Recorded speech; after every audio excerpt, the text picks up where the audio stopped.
সরকারি সম্পত্তি কারো ব্যক্তিগত সম্পত্তি নয়। লোভ বেড়ে যাচ্ছে, লোভটাকে কমাতে হবে।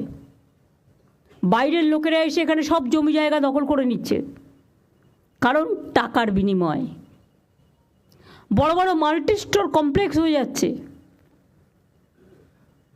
সরকারি জমি দখল করে। সরকার থেকে পারমিশন নেওয়ার প্রয়োজন মনে করছে না। আর তাতে কেন আমরা ট্রান্সপারেন্সি মেনটেন করব না? অনলাইনে করে দেওয়া সত্ত্বেও হচ্ছে না। রাজ্য সরকার বহু নতুন রাস্তা করেছে, কিন্তু কোনো সংরক্ষণ হয় না। আমি তো বলেই দিয়েছিলাম, যে রাস্তা করবে যে কোম্পানি, তাকে 5 বছরের গ্যারেন্টি নিতে হবে। করছে না। সলিড ম্যানেজমেন্টে অ্যাডভান্স দিয়ে দিচ্ছেন আপনারা, টাকাটা নিয়ে পালিয়ে যাচ্ছে সোলার পাওয়ারের, এবং টাকাটা নিয়ে পালিয়ে যাচ্ছে, অথচ অ্যাডভান্সটাও নিয়ে পালিয়ে যাচ্ছে। কেন দিচ্ছেন? কে পাওয়ার দিয়েছে? এই পাওয়ার লোকালিয়ার হবে না। ল্যান্ড ডেভেলপমেন্ট, সোলার পাওয়ার, এগুলো স্টেট এবং রিসাইক্লিং অফ দ্য জঞ্জাল যেগুলো, এগুলো থেকে তো আমাদের ইনকাম হতে পারে। কেন করছি না? এটা সেন্ট্রালি করতে হবে। এসডিওকে দিলেও যা, ডিএমকে দিলেও তাই, নমিনেটেড মেম্বারকে দিলেও তাই, ইলেক্টেড বডিও তাই। তো কাকে দিয়ে করবো এগুলো? তো মহা মুশকিল হয়ে গেছে।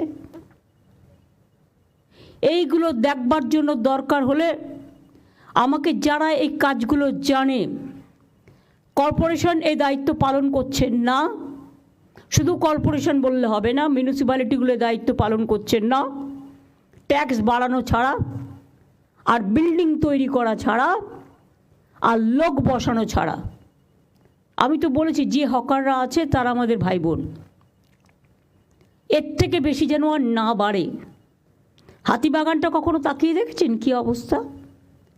গড়িয়াহাটে আপনারা স্টল দিয়েছেন, ভালো কথা, কিন্তু স্টলের পেছনটা আবার কিন্তু তিপ্পল লাগিয়েছে কালো লাল।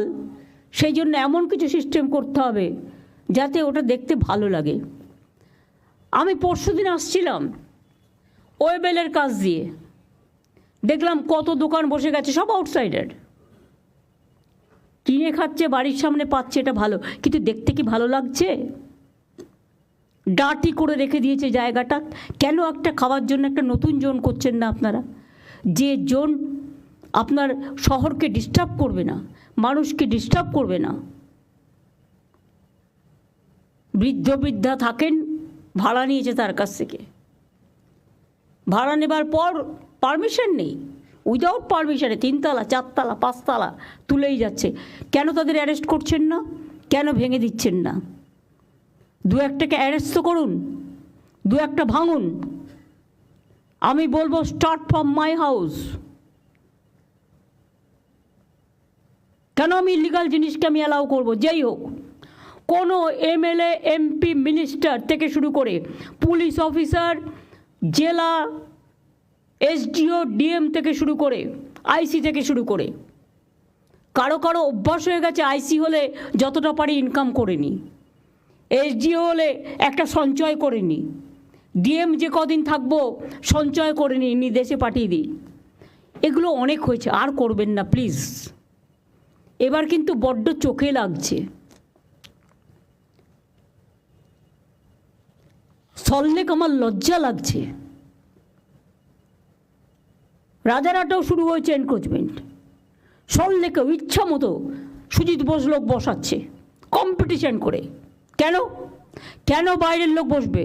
এআরডি অফিসের অপোজিটে, যদিও আপনাদের আমি ছবি দেখায় ভাববেন না যে আমি উইদাউট কাগজপত্রে আপনাদের কাছে চলে এসেছি। ছবি দেখালে নিজেরাই লজ্জা পাবেন। এর জন্য কত দিতে হয়েছে? এই একদম পুরো এআরডি অফিসের সামনে সব এনক্রোচমেন্ট হয়ে গেছে। একটা করে তিপ্পল লাগাচ্ছে, একটা করে বসে হচ্ছে, একটা করে তিপ্পল লাগাচ্ছে, একটা করে বসে হচ্ছে। কেন? ওয়াই? আমি জানতে চাই, কত টাকার বিনিময়ে কারা নিয়েছে টাকা? কেন সল্টলেক কর্পোরেশনের কাউন্সিলররা কাজ করে না? তারা তো ইলেক্টেড বডি।